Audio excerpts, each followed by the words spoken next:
اعوذ باللہ من الشیطان الرجیم، بسم اللہ الرحمن الرحیم۔ قل یا اہل الکتاب لستم علی شیء حتی تقیموا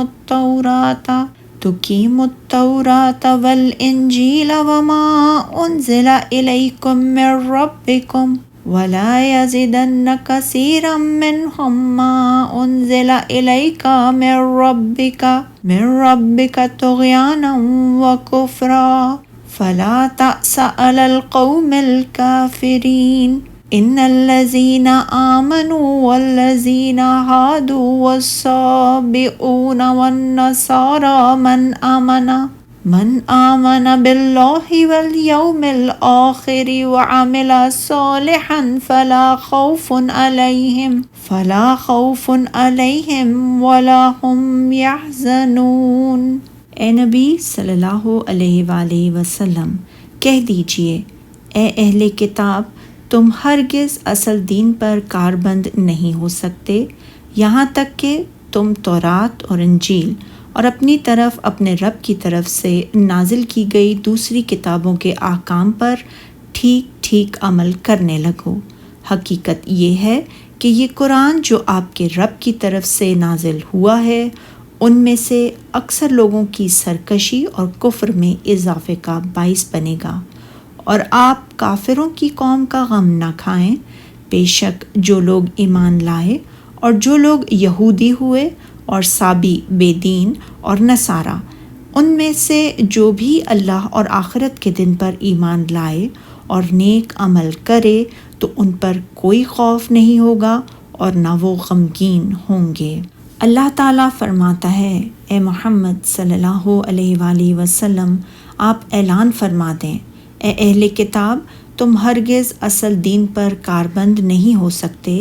یعنی تم کچھ بھی دین پر نہیں ہو سکتے جب تک تم تورات اور انجیل کو قائم نہ رکھو، یعنی اللہ تعالیٰ کی طرف سے انبیاء کرام پر نازل ہونے والی تمام کتابوں کے ساتھ ایمان نہ لاؤ اور ان کے مطابق عمل نہ کرو۔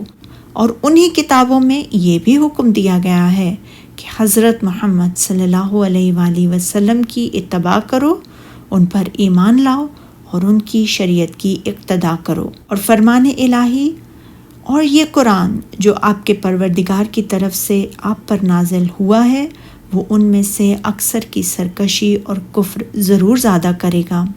یعنی آپ ان کافروں پر افسوس نہ کریں اور ان کی وجہ سے غم نہ کھائیں۔ پھر فرمایا، بے شک جو لوگ اللہ پر ایمان لائے اور وہ مسلمان ہیں، اور جو لوگ یہودی ہوئے، حاملین تورات اور بے دین،